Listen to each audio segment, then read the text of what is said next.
Hi, welcome to Slideshow Blog, done by this guy.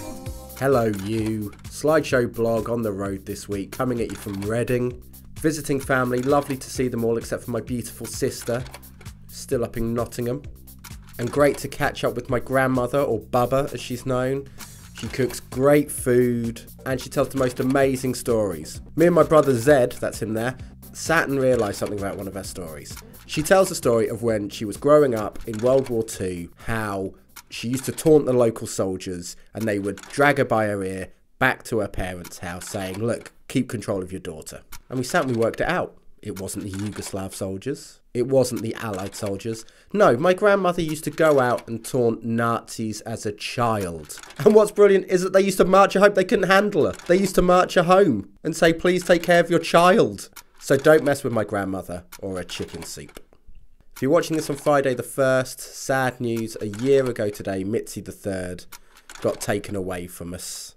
Poor little thing got put down. But 3 days later, on the other side of the country, the little puppy that would be known as Mitzi the 4th was born. March 4th, there's going to be another special, a Mitzi special. But here's your dog fix for now.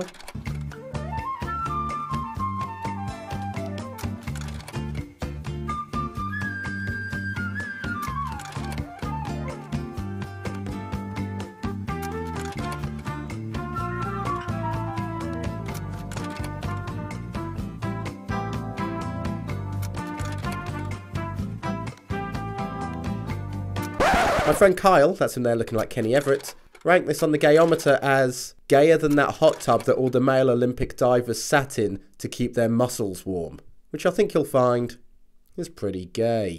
Musical Who to follows this week. First up, at Dave Mello.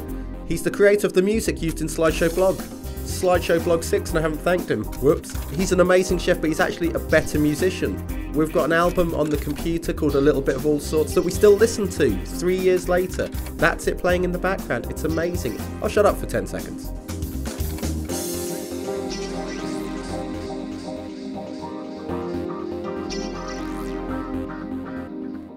Next up follows Super Square Cloud. Their lead singer Joe is a Slideshow Blog faithful, and follow him on Facebook as well. Great sounding band, really different, not what you'd expect, a little subversive to the normal sorts of music, great sounding lead vocalist, and one of their songs, I'm not even going to try and pronounce that, is advert worthy, which I don't know if that's good or bad, but again, I'll shut up, just listen to them, great.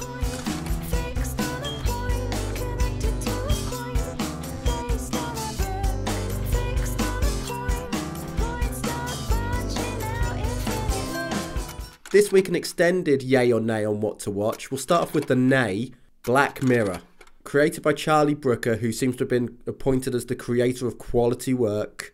He's a bit like Stephen Fry meets Ben Elton. It's been described as a different look on drama, twisted parables. Everyone went nuts for the first set of stories, which included the Prime Minister being forced to have sex with a pig to protect a Kate Middleton type princess, or a slightly subversive take on an X Factor style driven world. I've got to say I didn't like them. The problem is it seems to be labelled as clever and original when actually it's not. Lots of high concept ideas, but ultimately what's the point? Like take the Prime Minister having sex with a pig episode. It was a look into what would really happen if a terrorist group did this. And it was all presented using social media, News 24, all that. But actually, at the middle of it, the surreal idea that the Prime Minister would have to have sex with a pig just made it a bit redundant. No terrorist would actually do something this surreal. They wouldn't waste the opportunity. And that's what this felt like, a wasted opportunity. What was the point? And the second series that's just finished over here in the UK, even worse, to the point of other people are now saying that it's rubbish.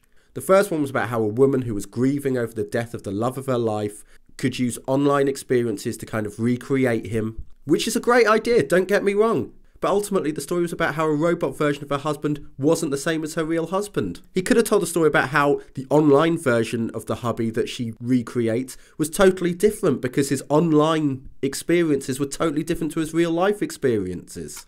Which again, as a parable, is quite relevant to how we all live today. Real us is quite different from Facebook us or Twitter us, isn't it? Also, the level of grief just was... If you want a great drama about grief, go and watch Scent by Blueprint Films, director Darren Bolton, about how an old man can't deal with the death of his wife. It's heart-wrenching. Much better than this. And the last one, I was looking forward to this one. How a fake media-constructed idea, this Blue Waldo thing, it could have been the new 1984. How in 50 years people could have looked back on this and say, wow, that was scarily spot on about how media constructs, reality TV being more powerful than any political message these days, appealing in all the right ways to the common man, could actually destroy the idea of politics. But no, all we get is the BT advert guy whinging about how all politics and politicians are fake and how corrupt it all is. Yawn. Is this twisted parables? We've seen this. I've had a couple of people say to me, oh, don't judge it too harshly. At least it's trying to be different. That's why I kind of hate Black Mirror, because it's no better than other drama. It's no better than Mr. Selfridge, but at least Mr. Selfridge isn't packed as being cutting-edge drama. So, Mr. Charlie Brooker, I'd like you to respond to this. People who watch this, get on to him at Charlton Brooker, because I'd like this to be a dialogue. I'd like to find out how much editing went on from Channel 4 in this, because he might have written something totally different and then Channel 4 have changed it. Does he like that it's packaged as being clever and better than usual drama? Now something much happier, onto the yays. Archer. A couple of people have said, why is it so good? But they were blanks, weren't they? Only if the back of his skull picked that exact moment to explode outward. It's buried on 5-star, so British audiences don't really get to watch it. Shut up. I have to go. But if I find one single dog hair when I get back, I'll rub sand in your dead little eyes. Very good, sir. I also need you to go buy sand. Yes, sir. I don't know if they grade it, but... course. It's got amazing vocals. H. John Benjamin has so much character in his vocals. 22 black, 22 black, 22 black! Ass! Son of a bitch! Not you, giant African man. I'm sorry. Can I offer you a drink? How about this expensive prostitute? If you love Arrested Development, you'll love it because virtually the entire cast is in here. That's why she can't have nice things. Either that or I steal them. What? What's that? What? What do you want, Pam? Because I'm a little busy for chit-chat. Busy trying to turn that thing on? Look at this! O-N. Nothing! And look, I've spoken less than you've actually just seen of it. Sir, that stolen lemur bit one of your prostitutes right in the face, and she says she can't go to hospital because she's, quote, tripping balls. The competition. People aren't really biting on this. I'm surprised. This is a serious competition, you know.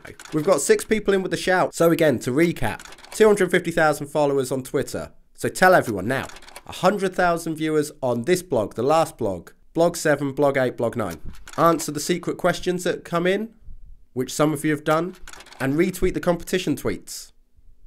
It's not difficult. And last thing this week, I've had 10 people email me, are you going to do that Cara Steele with a French horn on her head film? So 10 people is twice the number of people who wanted this blog. Cara Steele has jokingly said, let's give them what they want. I think she'll regret that. I am a filmmaker, so I'm going to develop it. We'll develop it in the blog. Maybe a surreal black and white comedy about how men only love her for a horn. I'm sure she can relate to that.